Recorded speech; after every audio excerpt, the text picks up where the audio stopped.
Hello, good morning my dear students, welcome back. Yes बच्चों, आज मैं आपको हिंदी का एक चैप्टर करवाने जा रही हूँ, बकरी का अपराध, जो कि हमने पेज नंबर 20 और 21 कर लिया था। तो उसमें आपने क्या सुना बच्चों कि पेज नंबर 20 और 21 में क्या था कि महाराजा कृष्ण देव राय कहाँ गए? कश्मीर यात्रा के लिए गए थे।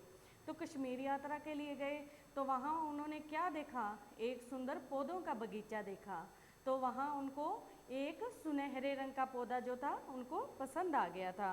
तो वो पौधा वहाँ से ले आए और अपने माली को बोला कि यह ठीक मेरी कक्ष के खिड़की के सामने होना चाहिए। तो उन्होंने वो पौधा उनकी ठीक कक्ष के खिड़की के सामने लगा दिया। तो एक दिन उन्होंने क्या देखा सुबह उठते ही कि वो पौधा वहाँ नहीं था। ठीक है बच्चों, तो फिर महाराजा को इस पे क्या हुआ? बहुत क्रोध आया उस माली पे। तो उन्होंने उस माली को बुलाया और उन्हें कहा कि वो पौधा कहाँ है। तो माली ने क्या जवाब दिया था कि वो पौधा तो बकरी खा गई। ठीक है, तो माली ने महाराजा ने उनको क्या कहा कि इनको मृत्युदंड देने का आदेश दे दिया। तो बच्चों आओ हम आगे करते हैं कि आगे महाराजा क्या कर रहे हैं माली के साथ।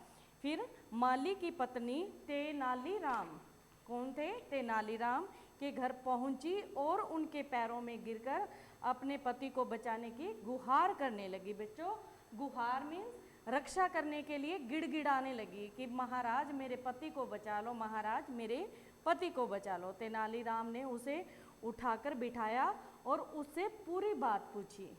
ठीक है बच्चों, मालिन की बात सुनकर तेनालीराम ने उसके कान में कुछ कहा और समझाकर घर वापस भेज दिया। ठीक है बच्चों, अगले दिन विजयनगर में हंगामा मच गया। कौन सा नगर था? विजयनगर था। ठीक है, माली की बीवी नगर के हर चौराहे पर जाती और बीच में खूंटा गाड़कर एक मजबूत रस्सी से बकरी को बड़ी क्रूरता से उसकी पिटाई करती। क्रूरता मीन क्या होता है? बड़ी बेरहमी से उसकी पिटाई कर रही थी, उसको मारे जा रही थी। ठीक है बच्चों, विजयनगर में जानवरों को निर्दयता मीन्स बहुत गहराई से उनको पीटना या उनको बहुत बेरहमी से पीटना एक जघन्य अपराध समझा जाता था। जघन्य क्या होता है? बहुत गंदा अपराध समझा जाता था। जब इस बात की खबर कोतवाल को लगी तो उसने बकरी और मालिन को पकड़कर महाराजा के सामने पेश कर दिया। ठीक है, महाराजा ने मालिन से पूछा, तुम इस बेजुबान जानवर को बुरी तरह से क्यों पीट रही हो?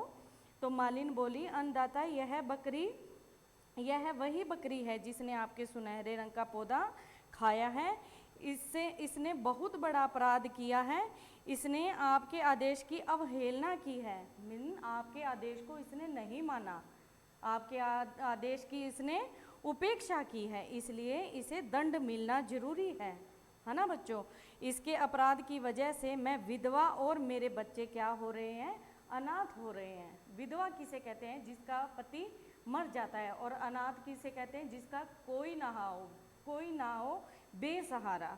ठीक है बच्चों, आप इतने न्यायप्रिय राजा हैं। न्यायप्रिय कौन होता है? जो अच्छा न्याय करते हैं। ठीक है बच्चों, आपके राज्य में एक अपराधी कैसे खुला घूम सकता है? इसे दंड मिलना ही चाहिए। मालिन की बात सुनकर महाराजा बोले, अच्छा तो यह वही बकरी है जिसने हमारा पौधा खाया था।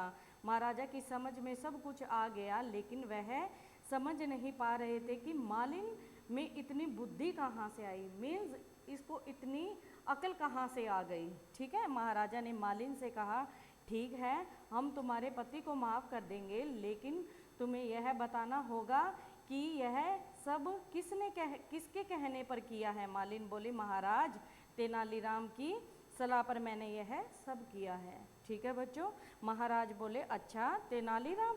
महाराजा ने महाराज से कहा, तुम अलग अलग उपाय करके हमारे गलत निर्णय को हमारा ध्यान आकर्षित करते हो, हम प्रसन्न हुए। मीन्स तुम अलग अलग उपाय करके और हमारा ध्यान क्या है? उसको आकर्षित कर लेते हो, अपनी ओर खींच लेते हो, तो हम आपसे बहुत प्रसन्न हुए। महाराजा कृष्ण देव राय ने खुश होकर माली को माफ़ कर दिया। क्या कर दिया था? उसको माफ़ कर दिया था और तेनालीराम को यह सब करने के लिए पुरस्कार देने की घोषणा की। तो बच्चों ये आपका लेसन कंप्लीट हो चुका है।